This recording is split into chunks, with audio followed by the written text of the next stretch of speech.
이번 시간은요, 중앙집권 체제를 정비한 3국 보도록 하겠습니다. 자, 이제 연맹왕국에서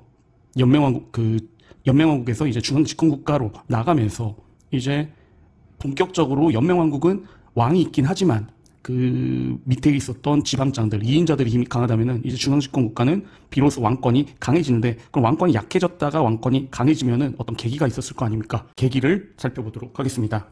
삼국이 왕권을 강화한답니다. 삼국이 왕권을 강화하다. 고려 백제 신라는 여러 부 또는 소국이 연맹을 맺으며 성립하였다. 이게 바로 뭐예요? 연맹을 맺으며 성립. 이게 연맹왕국이죠. 그런데 삼국의 왕은 초기에 부 또는 소국의 우두머리들과 공동으로 국가를 이끌어갔다. 그러니까 왕이 있긴 했지만 지방장들의 힘이 강했다. 이인자들의 힘이 강했다. 그 내용이죠. 그러나 삼국이 영토를 확대하는 과정에서 정복전쟁을 주도한 왕이 차츰 국가의 권력을 장악하게 됩니다. 정복전쟁을 하게 되면서 서서히 군사력이 강해진다라고 그런 구도라고 보시면 되겠고요. 그 결과 고구려는 2세기의 태조왕 이후, 백제는 3세기 고이왕 이후 왕위가 세습되기 시작합니다. 그러면서 이제 신라는 내무랑 때부터 김씨에서만 왕이 배출되게 됩니다. 자, 이게 이제 고구려는 태조왕, 그다음에 백제는 고이왕인데 이 신라 같은 경우에는 원래 왕권이 제일 약했지 않습니까? 그래서 박석김, 새 성씨가 빙글빙글 돌아가면서 왕이 되는데 이 내무랑 때부터 김씨에서만 왕위를 배출하게 됩니다. 그러면서 이에 각부 또는 소국의 독자성은 약화되고 그 지배층은 차츰 중앙귀족으로 흡수가 되게 됩니다. 이인자들 자체가 처음에는 지방장이었다가 서서히 왕권이 강화되면서 왕 주변으로 모여들고 결국에는 시골에 사는 지방장이었다가 이 사람들이 뭡니까? 왕 바로 옆에 있는 이제 중앙귀족으로 변하게 된다라고 보시면 될 것 같습니다. 고구려 5부는 어떻게 변했을까 볼게요. 3세기 무렵 왕권이 강화되면서 각부의 독자성이 사라지게 됩니다. 압록강 중류 지역에서 널리 뻗어있던 각부는 점차 지방 행정구역으로 변해갔고요. 이게 무슨 얘기냐면은 각부 5부는 원래 계루부, 전로부, 연노부, 소노부 뭐 해가지고 각자의 부족의 독자적인 명칭이 있었거든요. 그런데 이게 각부가 점차 지방 행정구역으로 변해가면서 이제 이름이 큰 의미를 띠지 않는 형식으로 바뀐다라고 보시면 됩니다. 그 대신 수도에선 지배층이 거주 지역에 새로운 오부가 생겨났고, 새로운 오부는 과거의 명칭이 아니라 동서남북 중의 방위명을 써서 고별한다. 그러니까 이름에 큰 의미를 두지 않게 되죠. 자, 삼국이 통치체제를 정비하다를 보도록 하겠습니다. 삼국은 신분제도를 정비하여 중앙귀족으로 흡수된 여러 부 또는 소국의 지배층을 그들이 다스렸던 영역의 크기, 군사력 등에 따라 서열화하게 됩니다. 그러니까 학교로 보면은 여러분들이 중학교 3학년, 2학년, 1학년 보면은 각 학년마다 명찰 색깔이라든지 또는 체육복의 색깔이 다른 학교들이 있지 않습니까? 그게 바로 서열화예요, 서열화. 줄서우기죠, 줄서우기. 그러면서 신라는 이 과정에서 골품제라는 아주 독특한 신분제를 만들게 됩니다. 그래서 말 그대로 골품제, 뼈에 새길 정도로 계단을 낮추는, 계층을 나누는, 단계를 나누는 제도라는 건데, 그만큼 아주 강력한 신분제라고 보시면 될 것 같습니다. 자, 그래서 독특한 신분제를 만들었다. 그래서 신분제도의 상부를 차지한 중앙귀족들은 귀족회의를 열게 되고 귀족회의에서 중요한 일을 결정하게 됩니다. 그래서 이 삼국의 특징은 뭐냐면요, 이 귀족들의 힘이 상당히 강합니다. 지방장들이 왕 옆에 중앙귀족이 되면서 이인자가 되긴 하지만 이 이인자들이 모여서 어떤 결정을 내리게 되면 왕이라도 함부로 그걸 무시할 수 없게 된다. 자, 그래서 고구려에선 제가회의, 그리고 백제엔 정사회의, 그리고 신라에선 화백회의라는 귀족회의가 있었다라고 보시면 됩니다. 그래서 왕은 관등제를 정비하고, 관등제, 이제 주세우기예요. 관리의 등급제도. 그래서 관리의 등급제도를 정비해서 자신이 거느리고 있던 관리를 새로 편입된 부나 소국 출신의 관리 등급과 서열을 매기게 됩니다. 주세우기죠. 그래서 이에 고구려에선 대대로 이하 10여 등급, 그 다음 백제에선 좌평 이하 16등급, 신라에선 이벌찬 이하 17등급의 관리들이 중앙정치를 맡아보게 됩니다. 또한 왕은 새로 편입된 영역과 백성을 효율적으로 다스리기 위해 행정구역을 편성하고 지방에 관리를 파견하여 행정과 군사 업무를 담당하게 됩니다. 그러니까 행정구역을 편성한다는 것은 왕의 명령을 들을 수 있는 공무원들 배치시켜서 주민센터, 동사무소에 공무원을 배치하고, 구청에도 공무원을 배치하고, 시청이나 도청에도 공무원 배치한다. 그게 행정구역을 편성하는 거다라고 보시면 될 것 같습니다. 자, 여기 삼국의 통치체제입니다. 삼국의 통치체제. 자, 이거 이렇게 암기해 볼게요. 자, 누가 카톡을 보냈는데 카톡을 그대로 10제.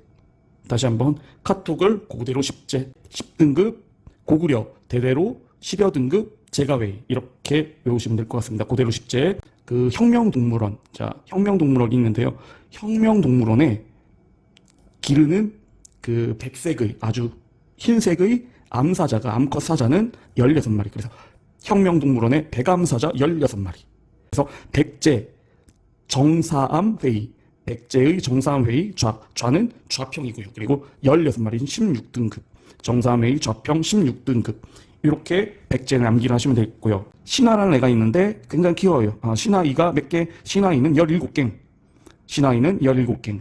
신하이는 17갱. 그래서 신라, 화백회의 2, 이벌찬, 그리고 17등급. 귀족회의 이렇게 되고, 귀족회의는 제가회의, 정사회의, 화백회의. 그 다음에 최고관등은 국무총리라고 보면 됩니다. 왕 바로 밑에. 그래서 고구려는 고구려의 국무총리 대대로. 그리고 백제의 국무총리 신라의 국무총리 이벌찬이라고 한다. 이렇게 보시면 될 것 같습니다.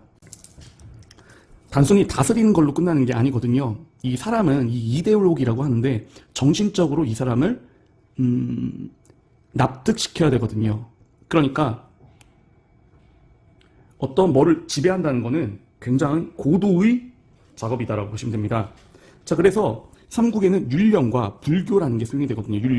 율령이라는 것은 법입니다. 그래서 삼국이 율령을 반포하다. 반포는 발표예요. 그래서 율령이라는 건 법이고요. 영토가 커지고 인구가 늘어나면서 삼국은 국가를 효율적으로 다스릴 수 있는 원칙이 필요했다. 원칙이 뭐예요? 법이죠. 이에 사회 질서를 어지럽히는 행동에 대한 처벌, 관등의 체계, 그 다음에 중앙과 지방 행정주의, 신분과 조세제도 등에 관한 규정을 마련하였는데 이를 율령이라고 한다. 율령은 뭐라고요? 법입니다. 그래서 고구려에서는 4세기 때 소수리왕 때, 백제에서는 3세기 고이왕 때, 그 신라에서는 6세기 때 법흥왕 때 국가의 통치 기반을 위한 규정을 마련함으로써 통치 기반을 확립하고 왕권을 강화하게 됩니다. 이 율령은 누가 만들어요? 왕이 만들죠. 그러니까 왕이 만든 법이니까 율령 만들면 어떻게 돼요? 왕권을 강화시키는 거다. 그래서 고구려는 소수리왕 박스 치고, 그 다음에 신라는 법흥왕 박스.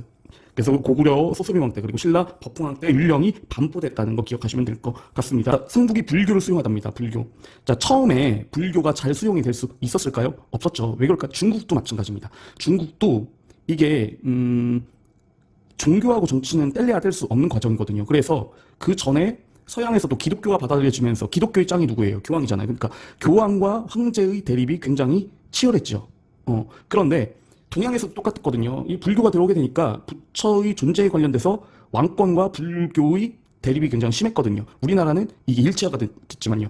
그래서 우리나라 같은 경우에는 우리나라의 삼국의 불교가 받아들여지면서 왕직불사상이라고 해서 왕이고 부처다. 부처와 왕을 일치시킵니다. 그래서 실제 신라 진흥왕 같은 경우에는 말년에는 머리를 깎고서 스님인 상태에서 왕이 있었거든요. 이거는 그때 당시 아시아에서 좀 트렌드였나 봐요. 그래서 일본 일왕 중에서도 그 머리를 깎고서 법황이라고 해가지고 자기가 그 스님인 상태에서 그 일왕의 지위에 올랐던 사람도 있었거든요.